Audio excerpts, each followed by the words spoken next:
All right, so let's dive in. Let's get to our first story. And this one was actually huge. And I got to give Mark Meisner credit because we were sitting together a couple days ago when he brought this up and saw it in the morning.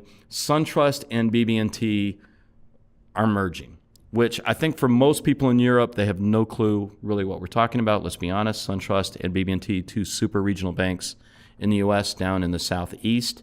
I think we should actually start with that term.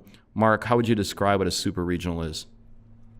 Oh, yeah, it's probably anything below the big 4 or 5 banks in the U.S., but still, these are two $200 billion asset-sized firms. So, small banks, good-sized firms in the U.S. Joining to form the 6th largest bank in the U.S. I mean, we're talking about a merger. We're looking at $66 billion all-stock merger, easily the largest bank merger since the crisis in 2008. The entity, as Mark said, this will be the 6th largest bank in the U.S. I think it'll fall right behind PNC, which, by the way, is another super regional, which I find to be quite funny. Most banks in the U.S. start off that way. So Wells Fargo, Washington Mutual, all of these, TD Bank. The U.S., I think, is so segmented by region anyway that, you end up going after market share in that area. So I think that's a model that's probably unique to the U.S., but a regional bank is no small piece of the banking pie, I think, is important to... What's the equivalent of a regional bank in the UK? Is that like a co-op? Maybe like Pat nationwide? There really isn't. There isn't. Maybe, Lloyd's at one point. I mean, before. one region in the U.S. would be the size of the UK, Correct, so yeah. Hard to compare. I mean, I think I saw somebody post on this. They're trying to. They just went right to the asset size, and I think that's the easiest way for folks, for the listeners in Europe or across the world to understand this. So again, with the merger, we're talking $442 billion in assets, $301 billion in loans, $324 billion in deposits. That's slightly ridiculous, to be honest. But I think what's actually funny about that is their footprint. They overlaid each other so much. Their branch network. Something like there's 740 of the two banks, 3,100 branches within 2 miles of each other. Yeah. So they're kind of like a McDonald's or a Walgreens stateside, right? Every corner. Yeah, they're very street oriented. Well, I mean, they definitely had invested quite a bit in their branch network, and that was early on their acquisition strategy, obviously. But again, I think that the culture of U.S. banking is still very tied to going into your local branch. I mean, I do what I do, and I still can't get my parents to use online banking.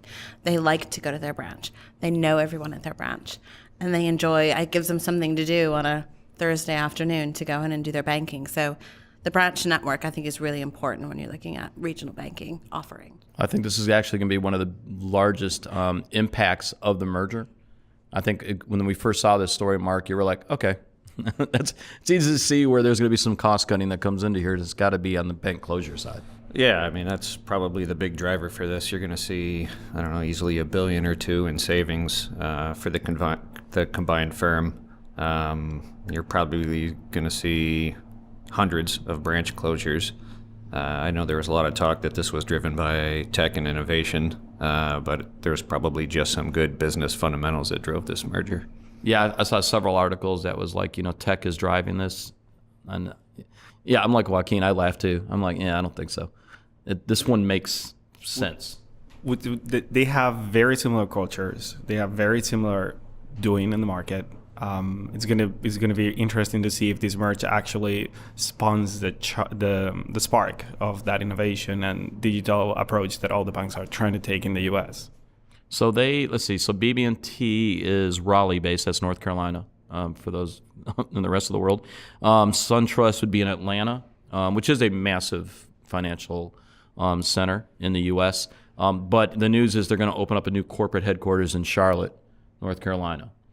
Which again, for those not in the U.S., Charlotte is a massive banking hub in the U.S. You've got Bank of America, Wells.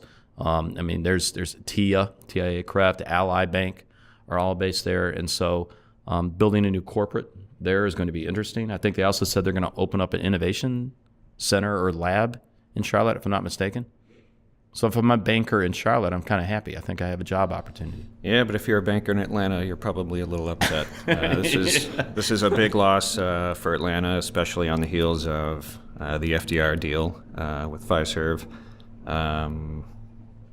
Yeah, I mean it's going to be impactful for those folks. So I have a question because I'm not that familiar with that region. I'm from Texas, by the way. How Everybody from Texas always say, I'm from Texas, by the way. Got to get it in there. We are our own little nation. You are. We were, actually, at some point. And they also always bring that up, too. Everything's bigger. All right, anyways, we've established you're from Texas. What's the reputation in the industry in terms of innovation and their tech capabilities for both of these two banks? I don't quite know what they're doing. I think that's a fair question. And I'm going to be nice. I live in the South. I live in Jacksonville, Florida, right? So SunTrust is there. I lived in Atlanta for a decade. I've worked with both banks in previous lives. I think BB&T has, over the past couple of years, worked to get stronger in the tech space, put together a good digital team there. I'll shout out to Paul Amosino. Love you, Paul, and the team there. So they've got some good talent. That they're building out. This will make this move interesting. SunTrust, again, it's the same thing. I think the harder thing for both banks is a lot of acquisitions earlier on, right? They're going to have the typical spider web of legacy systems they're going to have to plug into. They've got I think to your point earlier, right? The branch network actually in some of these areas in the South Is a has a strong footprint. Yeah. I mean, Especially it really does. in the South, I think. Yeah, I mean, I think you will see that a bit more. I think it makes the branch closure side is going to be interesting, but they overlay each other so much. I seriously don't believe in the headlines that said this was tech-driven.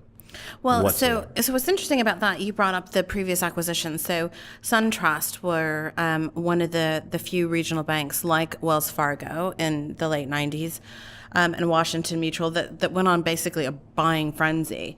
And throughout the 90s, they bought loads of local and regional banks.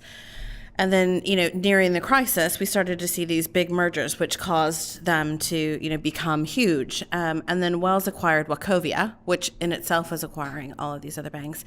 And I think Wells is a good example, Wells Fargo, of a bank that you then saw having to kind of unbundle all of this mismatch of technology that they had.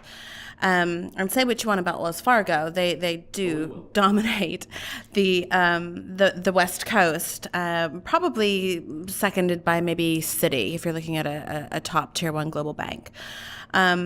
So after the financial crisis and all of these mergers and acquisitions, it stalled, right? So we had this regulatory clampdown, too big to fail, and we went from having multiple major acquisitions a year to something like one a year from 2019 to 2016.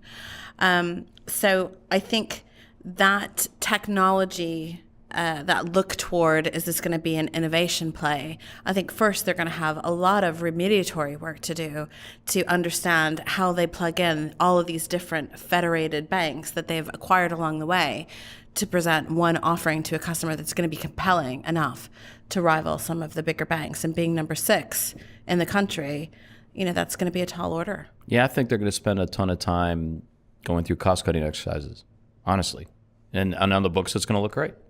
Well, from the books, the announcement was really well received by the street, and it's great for shareholders. So SunTrust shares have rose 10%, and BB&T have rose 4% over the last week. So it's a huge jump in their share price. So I think it's interesting. We've seen a couple of, we just didn't have news like this, right, in the space. So you had, I think the last bank acquisition in the U.S. I could think of was MB and Fifth Third, but that was only like $5 billion. And that's, again, very regional. You're talking Chicago, right, and Illinois footprint. So, and then out of the blue, we suddenly got the FDR news, right, which I think, was anybody surprised by that? I was. I didn't see that coming. Yeah, I was completely. I just didn't see that coming whatsoever. But, that was, in the U.S., especially globally, that was massive news. So, I don't know. That one, I can see probably a little bit more tech coming out of that. I'm not going to make any judgments on how good that tech is. And Joaquin, again, is smiling. It's all right. We can all smile about it. We'll see what comes of it. If you were to make a prediction, here's the hardest thing. Do you think any other banks will make a move? in the U.S.? And if you were to pick a couple, which ones would you say? Because I could see that happening. Make a move for acquisitions or Yeah. make a move to steal market share? I think either. Well, so as interest rates rise, banks are fighting to hold on to deposits that they already have, right? So they're retaining customers. And mergers help banks build up their deposit base, right? So that they can lend more, right?